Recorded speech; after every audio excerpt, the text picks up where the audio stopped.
Finally Goku ने पूरी sigma force को अकेले ही हरा दिया था और अब उनकी तरफ आ रहा था जनरल रिल्डो। ट्रंक्स उसकी एनर्जी इतनी दूर से भी सेंस कर सकता था और ये देख के पैन थोड़ा घबरा जाती है कि क्या ग्रैंडपा उसे रोक पाएंगे, वो तो बहुत ज्यादा पावरफुल लग रहा है। पर तभी ट्रंक्स बोलता है कि तुम चिंता मत करो, वो चाहे अभी बच्चा बन चुका है पर वो अभी भी गोकू ही है। और तभी वहाँ पर गोकू उड़ते हुए आ जाता है। तभी पैन बताती है कि गिरो ने हमारे सारे ड्रैगन बॉल्स ले लिए। गोकू बोलता है कि मुझे लगा ही था, उसने हमारे सारे फाइटिंग स्टाइल भी उन्हें ट्रांसफर कर दिए। पर तब गोकू बोलता है कि अभी मुसीबत ये नहीं है। और तभी वहाँ ड्रिल्डो उनके पास आ रहा होता है और वो इतना तेज था कि आसपास की मिट्टी उड़ने लग जाती है। तब गोकू बोलता है कि मानना पड़ेगा, यूनिवर्स सच में बहुत ज्यादा बड़ा है। मुझे तो लगा था पूरे यूनिवर्स में सबसे ज्यादा पावरफुल माजिन बू है, पर तुम्हारी एनर्जी तो उससे भी ज्यादा है, उससे कहीं ज्यादा। तो इसका मतलब रिल्डो जी वाले बू से बहुत ज्यादा ताकतवर है। तभी पैन बीच में बोलती है कि एक सेकंड रुको, तुमने कहा कि तुम जनरल रिल्डो हो, तो क्या वो तुम ही हो जिसने गिरो को ऑर्डर दिया था? तब वो बताता है कि हाँ, गिरो उसके ऑर्डर ही मानता है और तुमसे ड्रैगन बॉल चुराना हो, तुम्हें धोखा देना, ये सब मेरा ही आइडिया था।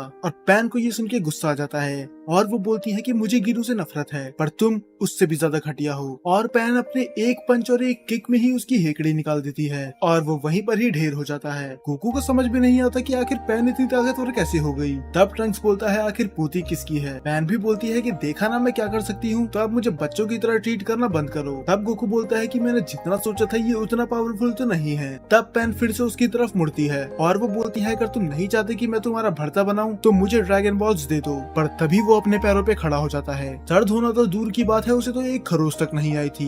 गोकू के अलावा सब हैरान थे क्योंकि गोकू को तो शुरू से ही पता था कि ये कोई आम चीज नहीं है। तभी रिल्डो बोलता है कि अगर मैं चाहूँ भी तो तुम्हें ड्रैगन बॉल नहीं दे सकता, क्योंकि वो अब डॉक्टर म्यू के पास है और उससे वो पूरे यूनिवर्स को मशीन म्यूटेंट बना देंगे। तुम्हें, तुम्हारे परिवार को और यूनिवर्स में जितने भी लोग एग्जिस्ट करते हैं, हम उनकी सारी जगह तबाह कर देंगे। तब गोकू बोलता है कि मुझे पता नहीं कि तुम क्या कह रहे हो, पर तुम्हारी बातों से तो ऐसा लग रहा है कि तुम अपने आप को सबसे ज्यादा सुपीरियर मानते हो। तब वो बोलता है कि हाँ, और मैं तुम्हें साबित भी कर दूंगा कि मैं सुपीरियर क्यों हूँ। और वो पैन पे अटैक कर देता है, पर तभी पैन को धक्का देके ट्रंक्स खुद बीच में आ जाता है और उस अटैक के लगने के बाद वो एक स्ट्रेंज मेटल में बदल जाता है। और बस इतना ही नहीं, वो तो वहाँ से गायब भी हो जाता है। ये देख के पैन बोलती है कि तुम्हारी हिम्मत कैसे हुई, और वो उसे फिर से पंच करने जाती है। पर इस बार तो वो अपनी जगह से हिलता भी नहीं है और उल्टा वो पैन पे ही पलट के वार कर देता है।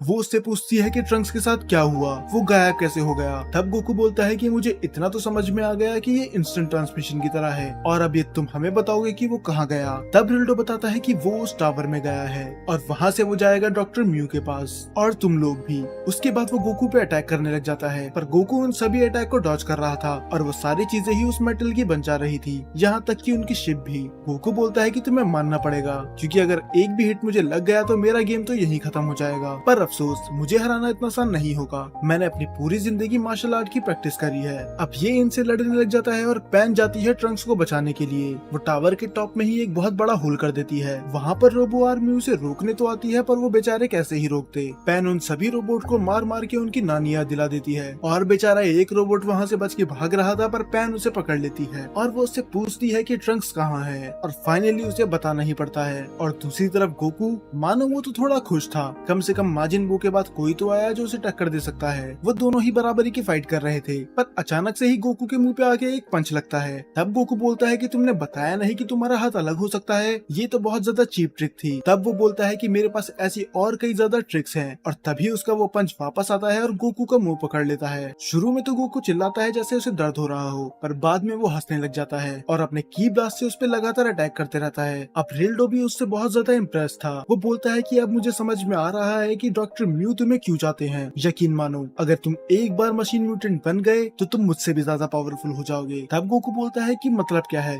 क्या मैं गिरू की तरह बन जाऊंगा? फिर रिल्डो बोलता है कि नहीं, तुम गिरू की तरह नहीं बनोगे, तुम बनोगे मेरी तरह, जैसा मैं दिखता हूँ। तब गोकू बोलता है कि फिर रहने ही दो, मेरी बीवी को मेरे सेन होने से ही दिक्कत है, अगर मैं रोबोट बन के वापस गया तो वो तो बेचारी हार्ट अटैक से मर ही जाएगी। और ये बोल के वो दोनों फिर से फाइट स्टार्ट कर देते हैं। और दूसरी तरफ पैन वहाँ पर पहुँच तो जाती है, पर अफसोस ट्रंक्स वहाँ से जा चुका चुका था वो कुछ सेकंड ही पीछे रह गई और वहीं पर उसका सामना होता है गिरु से। वो गिरु से गुस्सा होती है कि आखिर तुमने हमें धोखा क्यों दिया और तुम ट्रंक्स को ऐसे मरने कैसे दे सकते हो, वो तो तुम्हारा दोस्त था। पैन उसके पास जाती है पर अचानक से ही वो जगह शिफ्ट होने लग जाती है और बाद में उसे रियलाइज होता है कि अब वो टावर के बाहर है। इसका मतलब उस टावर ने खुद ही उसे उठा के बाहर फेंक दिया और दूसरी तरफ ट्रंक्स अब वो डॉक्टर म्यू के हाथ में था जो अब उसे खुद मशीन म्यूटेंट बना देगा। और वहाँ पर वो दोनों अभी भी अपनी पावर का शो ऑफ कर रहे थे। गोकू फाइनली अपने कामेहामेहा का यूज करता है जिसने उस जगह को ही तबाह कर दिया था, पर गोकू को पता था कि बस एक अटैक काफी नहीं है तुम्हें हराने के लिए, तो जल्दी से बाहर आ जाओ। और तब वो देखता है कि वो उसके पीछे ही खड़ा है। तभी वो उस पर फिर से अटैक करता है और सिग्मा फोर्स उसे पकड़ लेती है। ये अभी मरे नहीं थे। तब रिल्डो पूछता है क्या तुम में इतना ही दम है? फिर गोकू हंसते हुए बोलता है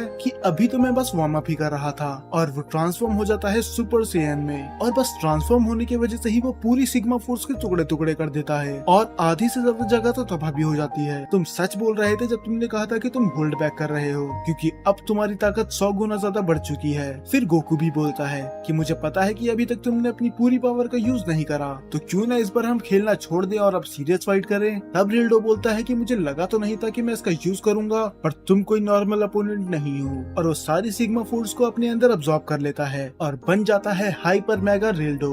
ये तो बिल्कुल पावर रेंजर्स की तरह ही है। गोकू खुश भी होता है और डिसअपॉइंट भी। वो बोलता है कि तुम्हारी ताकत बहुत ज्यादा लाजवाब है, पर मुझे देख के बुरा लगा कि किस तरह तुम इसका यूज बुराई के लिए कर रहे हो। मैं तुम्हारी रिस्पेक्ट तो करता हूँ एज अ फाइटर, पर अब मुझे तुम्हें रोकना ही होगा। अब दोनों ही सीरियस होकर लड़ रहे थे। अब दोनों में से होल्ड बैक करने के लिए कोई भी तैयार नहीं था। वो अपनी पूरी पावर का यूज कर रहे थे। उन्हें फर्क नहीं पड़ रहा था कि आसपास की जगह बचे या फिर तबाह हो जाए। कभी गोकू रिल्डो पे भारी पड़ रहा था तो कभी रिल्डो गोकू पे। पर रिल्डो गोकू की तारीफ करता है कि मुझे कभी जरूरत नहीं पड़ी अपनी इस फॉर्म को यूज करने की, पर तुम्हारे आगे मुझे करना पड़ा। और बस इतना ही नहीं, तुम तो मुझे इसमें भी बराबरी की टक्कर दे रहे हो, मानना पड़ेगा। तभी डॉक्टर म्यू तुम्हारे पीछे इतने पागल हैं। गोकू इससे बोलता है कि मेरी तारीफ करना बंद करो, क्योंकि अब बैटल सीरियस हो चुका है। और दूसरी तरफ पैन फिर से टावर के अंदर जाती है। उसे समझ में नहीं आ रहा था कि टावर ने उसे बाहर कैसे फेंक दिया, पर इस बार भी वही सेम चीज होती है। वो जैसे ही आती है गिरु के पास, टावर उसे फिर से बाहर फेंक देता है। मानो ये टावर अपने आप ही काम कर रहा हो, मानो उस टावर के अंदर कोई सोल हो।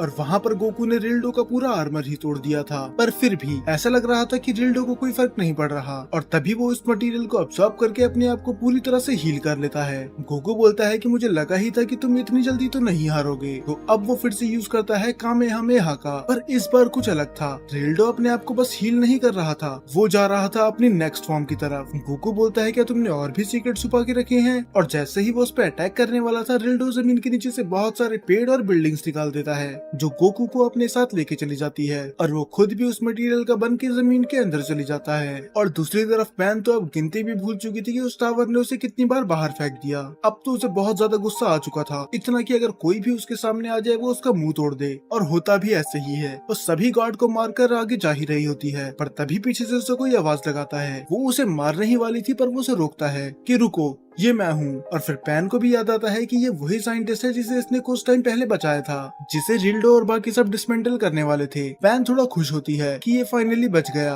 और वो उसे अपनी प्रॉब्लम भी बताती है कि मैं जब भी टावर के अंदर जाती हूँ वो टावर मुझे बाहर फेंक देता है, आखिर ऐसा हो क्यों रहा है। तब वो बताता है कि वो स्पेस टेलीपोर्टेशन मशीन है, जिससे हम जहाँ का सामान डॉक्टर म्यू के पास भेजते हैं, और उसी रीजन की वजह से वो तुम्हें टावर के बाहर फेंक रहे हैं। तब पैन बोलती है कि अगर ऐसा है तो हम तो उसे ऑफ भी कर सकते हैं, तो मुझे कोई तरीका बताओ जिससे मैं उसे ऑफ कर सकूं। पर वो तो एक रिजेक्टेड साइंटिस्ट था, तो वो मना कर देता है कि मुझे नहीं पता। और इसी बात पे पैन उसे एक घूंसा मार देती है और बोलती है कि मुझे अब समझ में आया कि उन्होंने तुम्हें डिसमेंटल क्यों करा, तुम किसी काम के नहीं हो। और वहाँ पर रिल्डो ने सभी चीज को उस मेटल का बना दिया था। वो गोकू को भी अपनी वेव में कैद करने ही वाला था, पर वो किसी तरह बच जाता है। और फिर वो रिवील करता है कि यही है उसकी ट्रू फॉर्म। फिर गोकू बोलता है तो क्या ये है तुम्हारी ट्रू पावर कि तुम प्लेनेट के ऑब्जेक्ट्स को कंट्रोल कर सकते हो? तब वो उसे हंसते हुए बोलता है कि मैं प्लेनेट के ऑब्जेक्ट्स को कंट्रोल नहीं कर रहा, मैं खुद ही ये पूरा प्लेनेट हूँ। दरअसल अब रिल्डो की बॉडी ये पूरी प्लेनेट ही है। अब उसकी फाइट किसी एक रोबो के साथ नहीं, बल्कि एक पूरे प्लेनेट के साथ है। रिल्डो उसे कैद करने की कोशिश करता है, पर गोकू उस बबल को अपने ऑरा से ही पिघला देता है। और डॉक्टर म्यू दूसरी तरफ खुश होता है, क्योंकि उसे रिल्डो पे पूरा भरोसा था। और वैसे भी अब उसके हाथ ट्रंक्स तो लग ही चुका है, तो रिल्डो उसे पैन और the legendary super Saiyan Goku को भी दे देगा, जिसके बाद वो एक ऐसा वॉरियर बनाएगा जिसका मुकाबला कोई न कर सके। अब पता नहीं पैन कितने ट्राई के बाद फिर से अंदर आ जाती है और इस बार तो वो गिरू का मुंह तोड़ने ही वाली थी, पर हर बार की तरह वही चीज होती है। टावर उसे बाहर फेंकने की कोशिश करता है, पर इस बार साइंटिस्ट वो कुछ बटन दबा के उस टावर को रोक देता है। अब तो गिरू की मौत तय थी। पैन उसे वो सारा समय याद दिलाती है जो उन्होंने साथ में बिताया था, कि किस तरह वो लड़ते थे, किस तरह वो हंसते थे और बाकी सभी चीजें। पर तुमने हमें धोखा दे दिया, और बस इतना ही नहीं, तुमने तो ट्रंक्स को मरने के लिए छोड़ दिया। वो ट्रंक्स जिसने हर बार तुम्हारा साथ दिया है। अब गिरू उसके हाथ लग ही गया था, पर वो दीवार के आसपास चली जाता है और वो वापस आता है पूरी एक आर्मी के साथ। तब पैन बोलती है कि तुम तो मेरा गुस्सा धीरे धीरे बढ़ाए जा रहे हो, और पैन यूज करती है उनपे कामेहामेहा का, जो गिरू के साथ साथ उस पूरे टावर को ही उड़ा देता। पर जितनी देर में वो अपना अटैक रिलीज करती, गिरू फिर से टावर को एक्टिवेट कर देता है और फिर से एक और बार पैन गिरती है सीधा टावर के बाहर। पर इस बार कुछ अलग हुआ। इस बार वो अकेले बाहर नहीं आती, उसके साथ आती है 3 ड्रैगन बॉल्स और एक गिरू का बैज। ये सब करके तो पैन का दिमाग खराब हो ही चुका था और वो सोचती है कि इससे अच्छा तो मैं घर ही रह लेती। पर तभी वो नोटिस करती है कि लुढ़कते हुए उसके पास आती है एक ड्रैगन बॉल। वो बहुत ज्यादा खुश थी कि फाइनली उसे ड्रैगन बॉल मिल चुकी है। पर अब सवाल ये था कि ये इधर आई कैसे। और दूसरी तरफ गोकू ने अपनी पूरी ताकत लगा दी थी, पर कुछ फायदा नहीं हो रहा था। वो रिल्डो को कितनी बार भी क्यों ना मार ले, वो हर बार रिवाइव हो जाता था, क्योंकि उसे मारने के लिए उसे पूरे प्लेनेट को ही उड़ाना होगा और वो ऐसा नहीं कर सकता। तो क्या गोकू इसे हराने के लिए पूरे प्लेनेट को ही डिस्ट्रॉय कर देगा, या फिर अब ये गोकू का अंत है।